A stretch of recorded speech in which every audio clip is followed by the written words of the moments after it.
पराशक्ति अम्मा के चरणों में सतकोटि शरणागत नमन।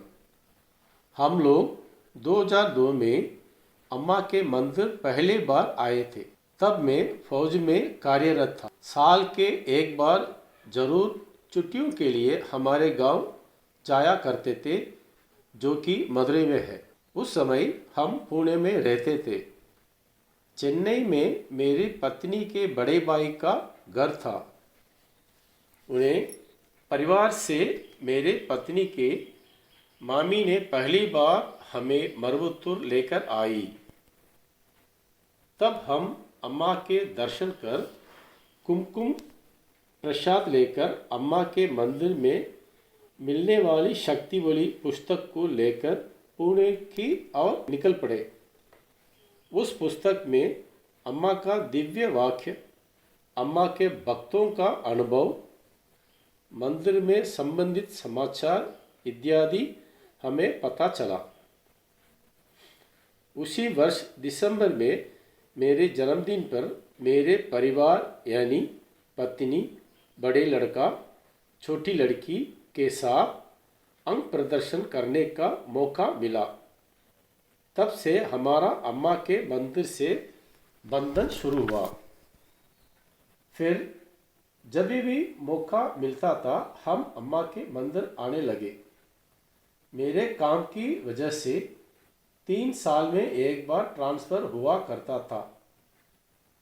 2004 में पुणे से नागपुर में मुझे काम मिला।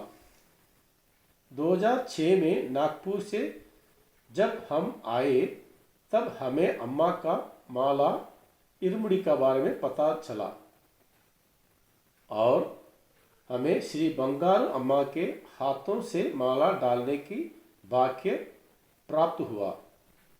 उस साल से हम इरमुड़ी माला अब तक अम्मा की करुणा कृपया से डालते आ रहे हैं। मेरी पत्नी को देवी का पूजन बहुत ही पसंद है। उसे अपने आप बंगारू अम्मा का ऊपर विश्वास बढ़ने लगा। मुझे बंगारू अम्मा पर विश्वास तब गहराता चला गया जब मेरे सर्विस एक्सटेंशन की बात आई। 2006 में नागपुर में मेरे 27 वर्ष का सर्विस चल रहा था। तब मेरा सूबेदार रैंक था। उस रैंक में 28 वर्ष तक की काम कर सकते हैं।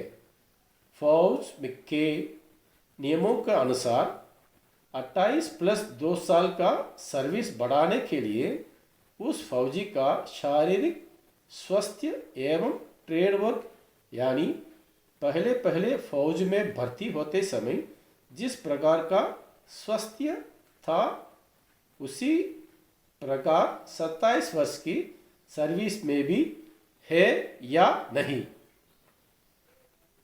उसे कई प्रकार के परीक्षाओं को माध्यम से अनुमानित किया जाता है। मैंने सारी परीक्षाओं को अच्छी तरह से उत्तीर्ण हो गया, परंतु अंतिम परीक्षा 13वें स्विमिंग टेस्ट था, जिसमें हमें 10 मीटर की ऊंचाई से सीधा स्विमिंग पूल में छलांग मारना होता है। मेरे साथ 23 फौजी थे। उसमें 7 लोग भय के कारण 10 मीटर की ऊंचाई से कूदने के लिए सोच रहे थे।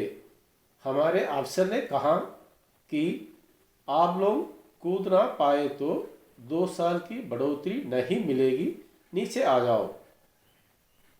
उस क्षण में मैंने अम्मा के डॉलर को हाथ में पकड़कर प्रार्थना कर लिया कि अम्मा मुझे बचाओ और इस परीक्षा में मुझे सफलता प्राप्त करने के लिए मेरे साथ ही रहो। बंगारू अम्मा का नाम लेकर मैंने सीधा पानी में छलांग मार दिया। आंख खोलकर देखने पर मैं पानी में था। और मुझे अम्मा के आशीर्वाद से 2 साल की सर्विस मिली। इसी प्रकार अम्मा के शरण में जो भी बच्चे आते हैं उन्हें अम्मा कभी नहीं छोड़ती। मेरे अंदर इस धैर्य को अम्मा ने ही लाया था, नहीं तो 44 साल की उम्र में 10 मीटर की ऊंचाई मन ही जिस प्रकार को भय से भरा देती है, उतना ही भय को बंगारू अम्मा का नाम खटा भी सकती है और सफलता प्राप्त भी करा सकता है। अम्मा के चरणों को अच्छी तरह से पकड़ लेना हर एक भक्त का कर्तव्य बनता है। ओम शक्ति पराशक्ति।